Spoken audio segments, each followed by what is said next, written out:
नमस्कार मंडळी. तर आज मी तुमच्यासोबत अशी रेसिपी शेअर करते की येणारे 6 महिने फक्त तुम्ही हे दूध प्या, तुमच्या आरोग्यामध्ये लक्षणीय बदल तुम्हाला पाहायला मिळतील.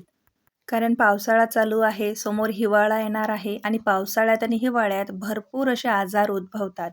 तर ही रेसिपी जरूर जरूर बनवा आणि लाईक करायला विसरू नका. चला, आज आता आपण असं दूध बनवूयात, हे डायबेटिक पेशंटही पिऊ शकतील.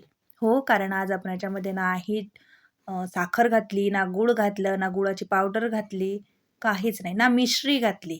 मिश्री म्हणजेच खडीसाखर काहीच नाही वापरलेलं आहे. आजच्या रेसिपीचा मेन इन्ग्रेडियंट म्हणजेच खारीक. खारीकमध्ये phosphorus, zinc, potassium, copper, iron असे भरपूर खनिजे आपल्याला सापडतात. खारीक दुधात भिजून खाल्ल्याने अशक्तपणा दूर होतो, हाडे मजबूत होतात आणि पचनक्रिया सुधारते.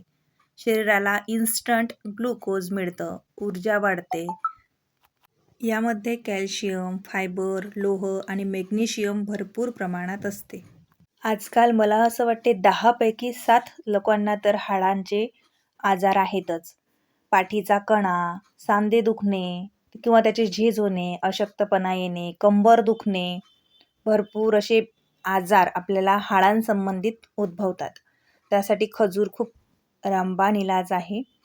तर आपण दुधामध्ये खजूर म्हणजेच खारीक, खजूर घ्या किंवा खारीक घ्या. खजूर हे ओलं असतं आणि खारीक हे कोरडी असते, हो की नाही? दोन्ही घेतलं चालते, पण दुधात भिजवा. इथे आपण 7-8 मस्त बदाम घेतलेले आहेत. त्या तुम्ही पावडर करून घ्या किंवा बारीक कट करून घ्या. बदामाचे फायदे मला तुम्हाला सांगायला नको. इथे आपण अर्धा लिटर दूध गरम करायला ठेवलंय. आता ही जी खारीक आहे, ही मी रात्रभर दुधात भिजत घातली होती.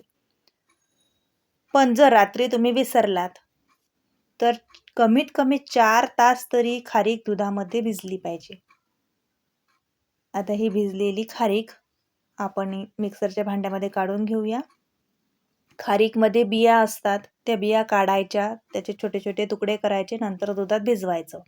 जे दूध आता उरलंय ते आपण परत त्याच दुधात घालून घेऊया, जे आपण गरम करायला ठेवलं होतं. कारण या दुधामध्ये रात्रभर खारीक होती, त्याचे सगळे गुणधर्म त्या दुधामध्ये उतरलेले आहेत. बघा, मस्त खारीकची अशी पावडर पेस्ट आपण इथे तयार केलेली आहे. सध्या घालायची नाही, दुधाला छान अशी उकळी येऊ द्यायची. बघू शकता, मस्तच. आता याच्यात आपण घेऊया एक तुकडा कलमी. कलमी म्हणजेच दालचिनी. दालचिनी खाल्ल्याने पचनक्रिया सुधारते, रक्तातील साखरेची पातळी नियंत्रित राहते, वजन कमी होण्यास सुद्धा मदत होते. अत्यंत गुणकारी आहे कलमी. जरूर आपल्या आहारात आपण त्याला मसाला म्हणूनच वापरतो, पण तो एक आयुर्वेदिक खजिना आहे, हे मात्र विसरू नका. दुधात, चहात जसं होईल तसं कलमी खाण्याचा प्रयत्न करा. जास्त प्रमाणात नको, प्रमाणातच खावं लागते कारण ते उष्ण असते. आपण हळद घातलेली आहे याच्यामध्ये अर्धा चमचा. हळदीचे अनगिनत फायदे आहेत, आपण सर्वजण जाणतो. हळद जरूर घाला. आता जी आपण खारीकची पेस्ट तयार केली होती ती सुद्धा याच्यामध्ये घालून घेतलेली आहे आणि मस्त असं खदखदून हे शिजून घ्यायचं आहे आपल्याला. पावसाळ्यामध्ये आपल्याला पोटदुखी, अपचन, गॅससारखा त्रास होतो. तर त्यामध्ये आपल्याला जी आपण कलमी घातलेली आहे ती फायद्याची ठरते. हळद घातली आहे तर हळदीमुळे रोगप्रतिकारक शक्ती वाढते, सांधेदुखी, सूज कमी होते, तसंच पचनक्रिया सुधारते, जी पावसाळ्यामध्ये मंदवलेली असते. रोगप्रतिकारक शक्ती वाढते, त्यामुळे सर्दी, खोकल्यापासून संरक्षण मिळते. आता आपण अर्धा चमचा याच्यामध्ये इलायचीची फ्रेश पावडर घालतोय.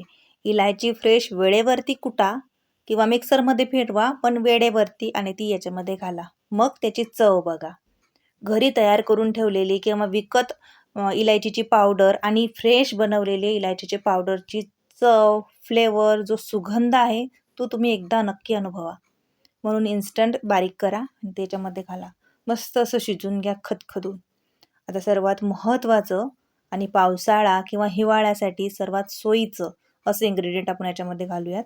जी आपण कलमी म्हणजेच दालचिनी घातली होती ती आता काढून घेऊ. त्याचे सगळे गुणधर्म, त्याची सुगंध आपल्या दुधामध्ये उतरलेला आहे. ते म्हणजे सुंठ पावडर म्हणजेच ड्राय अद्रकची पावडर. त्यामुळे पचनक्रिया सुधारते, सर्दी, खोकला कमी होतो आणि सांधेदुखीमध्ये आराम मिळतो.